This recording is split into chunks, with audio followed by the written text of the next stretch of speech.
এই গরমে ঠান্ডা ঠান্ডা ফালুদা খেতে কিন্তু বেশ ভালো লাগে। আসসালামু আলাইকুম, হ্যালো এভরিওয়ান।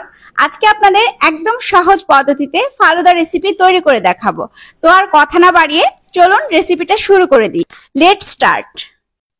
ফালুদা তৈরি করার জন্য এখানে আমি নিয়েছি রাঁধুনি ফালুদা মিক্সের ম্যাঙ্গো ফ্লেভারটা। প্রস্তুত প্রণালী প্যাকেটের গায়ে সুন্দর করে লিখে দেওয়া আছে। খুব তাড়াতাড়ি এটা রেডি করা যায়।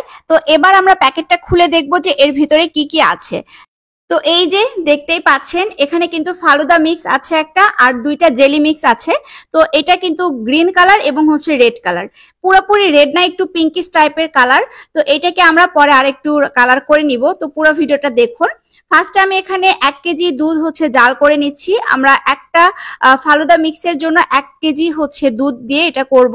তো প্যাকেটের গায়েও কিন্তু সেভাবেই লিখে দেওয়া আছে। তো আমি দুধটা বেশ একটু সুন্দর করে একটু অনেকটা সময় নিয়ে জাল করে নিচ্ছি, একটু ঘন করে নিচ্ছি। তারপরে এখানে আমরা অ্যাড করে দিচ্ছি ফালুদা মিক্সটা।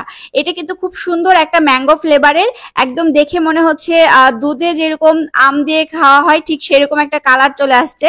তো এই যে এবার আমি দিয়ে দিচ্ছি এখানে সাগুদানা। সাগুদানাটা আমি একটু এক্সট্রা অ্যাড করছি কারণ সাগুদানাটা আমার অনেক বেশি পছন্দ। ফালুদা মিক্সের মধ্যে যতটুকু থাকে সেটাতে আমার মনে হয় একটু কম পড়ে যায়, তো আমি আরো এক্সট্রা দিয়ে দিচ্ছি। এবার দিচ্ছি জেলো রেডি করছি। এখানে আমি হাফ কাপের মতো পানি নিয়েছি। প্যাকেটে লেখা আছে 1 কাপ, তবে 1 কাপ নিলে আমার কাছে মনে হয় অনেক বেশি পাতলা হয়ে যায়। তো আমি হাফ কাপ এখানে পানি নিয়েছি। নেওয়ার পরে এটা হচ্ছে বলক হওয়ার পরে আমি এখন জেলি মিক্সটা দিয়ে দিচ্ছি। আর এখানে এখন দিয়ে দিচ্ছি সামান্য একটু রেড ফুড কালারটা। তো এটা দিলে কিন্তু খুব সুন্দর একটা কালার চলে আসে, আর প্যাকেটের যে কালারটা ছিল সেটা একটু হালকা হয়। তো আমাদের এই যে ফালুদা কিন্তু রেডি হয়ে গেছে। এখন আমি চুলার জালটা অফ করে দিব। এটাকে আমি মিডিয়াম আঁচে অনেকক্ষণ ধরে কুক করছি আর কি। রেড জেলিটা 4-5 মিনিট হওয়ার পরে আমি এটাকে এখন নামিয়ে নিচ্ছি। এটাকে একটু ঠান্ডাতে রাখবো, আমরা ফ্রিজেও রেখে এটাকে ঠান্ডা করতে পারি। এবার চলে যাব গ্রিন কালার হচ্ছে ফ্রুটটা জেলিটা রেডি করার জন্য। তো এটার জন্য আমি হাফ কাপের মতো এখানে পানি নিয়েছি। আপনারা একটু হাফ কাপের বেশি নিতে পারেন। তো আমি হাফ কাপটাই নিয়েছি। তারপর এখানে এখন আমি এটাকে জাল দিব 3-4 মিনিট। এটাকেও জাল করে আমি এখন এটা নামিয়ে নিব। খুব সুন্দর একটা কালার চলে আসছে। তো এইটাও আমি ঠান্ডা করার জন্য রেখে দিচ্ছি। আপনারা চাইলে ফ্রিজেও রাখতে পারেন অথবা ফ্যানের বাতাসে এমনি নর্মাল টেম্পারেচারে রাখলেও কিন্তু এটা জমে যায়। এবার আমি ফালুদা মিক্সটাও পাত্রে ঢেলে নিচ্ছি। এই যে দেখতে পাচ্ছেন ঘনত্বটা অনেক সুন্দর, কিন্তু একটা ম্যাঙ্গো ফ্লেভারের কালার চলে আসে।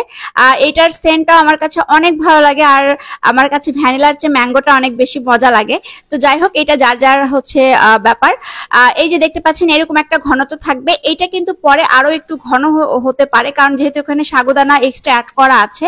হ্যাঁ, তো এই যে সবগুলো এখন আমি দেখাই দিচ্ছি, এগুলো আমি এখন ডেকোরেশন করে ফেলবো খুব সুন্দর করে সবকিছু দিয়ে। তো এই যে আমাদের ফালুদা মিক্স কিন্তু একদম রেডি। ডেকোরেশনের জন্য এখানে নিয়েছি আমি কলাটা খুব সুন্দর করে স্লাইস করে কেটে নিয়েছি এখানে বরফ কুচি, আইসক্রিম এবং 2টা কালারের জেলি। আপনারা চাইলে এখানে আরো কিছু উপকরণ অ্যাড করতে পারেন। তো এই ছিল আজকের ফালুদা রেসিপি। কেমন লেগেছে অবশ্যই জানাবেন, আর চাইলে আপনারাও বাসায় ট্রাই করতে পারেন, বেশ ভালো লাগবে। আল্লাহ হাফেজ।